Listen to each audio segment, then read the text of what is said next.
Setelah 3 kategori orang yang akan kita bawa dalam sebuah hubungan persaudaraan terpenuhi, yakni kecerdasan akalnya, keluasan wawasan, kapasitas agamanya, kekokohan dalam menjadikan agama sebagai panduan hidup, pun keluhuran akhlaknya, kemuliaan perilakunya. Yang tidak kalah penting adalah bagaimana orang yang akan kita bawa dalam hubungan persaudaraan itu memiliki kecondongan dan kecenderungan hati kepada kita, sebagaimana kita memiliki kecondongan dan kecenderungan hati kepadanya. Yakuna min kulli wahidin minha mailun ila sahibi. Dan tentu waruhbatun fi muwafaqati. Orang yang memiliki kecenderungan hati kepada saudaranya itu akan menyukai persaudaraannya. Kita tidak bisa menghadirkan sebuah hubungan persaudaraan yang baik dengan adab-adab di dalamnya, meskipun itu dengan saudara kandung kita pun, ketika kenyataannya tidak ada kecenderungan hati dari saudara kita itu kepada kita. Sebaliknya, karena kecondongan hati itulah yang melahirkan aukadul rihalil mu'ad, akan menguatkan keadaan persaudaraan. Berjauhan sekalipun, ketika ada kecondongan hati kita kepada saudara kita, maka itu akan memperkokoh dan memperkuat keadaan dari sebuah hubungan persaudaraan. Bahkan wa amadun bi asbabil, kecondongan hati dan kecenderungan hati yang kuat dari saudara kita kepada kita dan dari kita kepada saudara kita yang akan meluaskan nilai-nilai ketulusan dalam apapun yang dilakukan oleh kita kepada saudara kita. Ingat, dalam persaudaraan bukan tentang saling berbagi hadiah, bukan sekedar tentang saling memberikan sesuatu, tetapi yang terpenting adalah saling pengertian. Itu makna. Kalau tidak ada saling pengertian, itu ketimpangan. Dan sudah dijelaskan ayatnya, la ya'in wa la yasta'in, atau la ya'in wa yasta'in. Dua kategori, dua karakter persaudaraan sama-sama tidak ada masalah. Wajar adab-adab dalam membangun hubungan persaudaraan sedemikian ketatnya, karena ini akan menyangkut dengan masa depan. Hubungan persaudaraan itu di hari di mana kebenaran akan ditegakkan.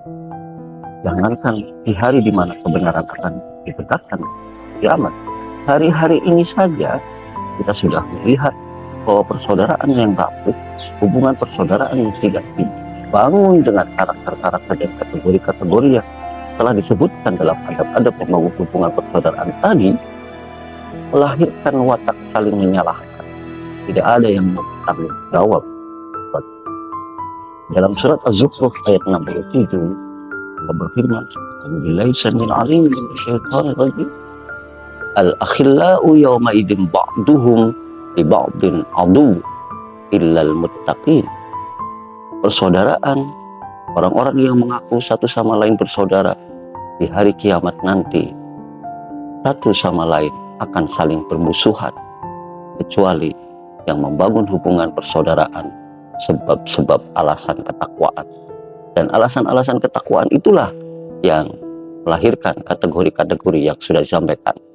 Pilihlah saudara yang memiliki kecerdasan dan keluasan akal.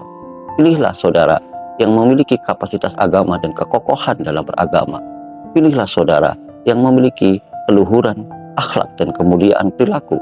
Dan pilihlah saudara yang jelas-jelas mencintaimu, yang hatinya selalu condong kepadamu. Bukan saudara, ia kapan saja bisa pergi, kapan saja bisa meninggalkanmu, karena sebab-sebab yang tidak dia dapatkan dari.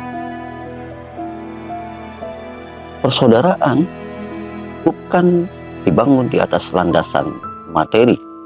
Persaudaraan dibangun di atas landasan nilai-nilai spiritual.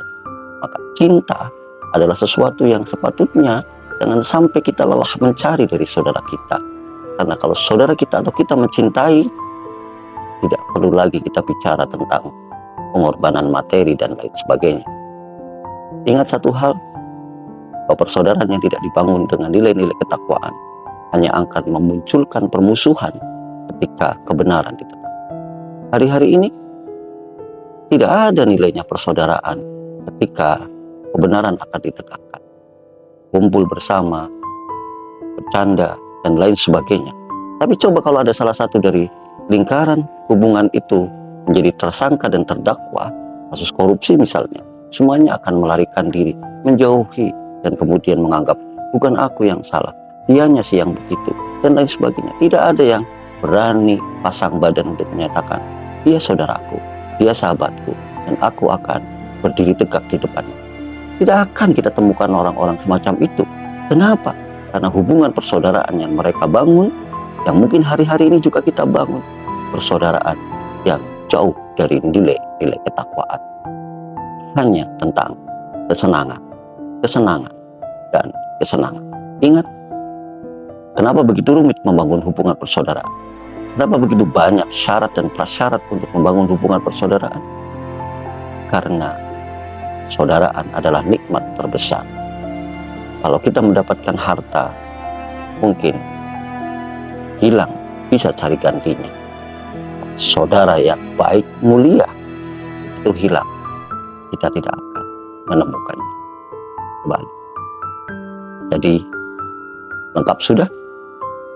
Bangunlah persaudaraan dengan sungguh-sungguh, dengan setulus hati, bersama orang-orang yang cerdas akalnya, luas wawasannya, kapasitas agamanya mumpuni, dan kokoh dalam mempraktekkan nilai-nilai agama dalam kehidupannya, luhur akhlaknya, mulia pekertinya, dan yang pasti, yang nyata-nyata mencintaimu.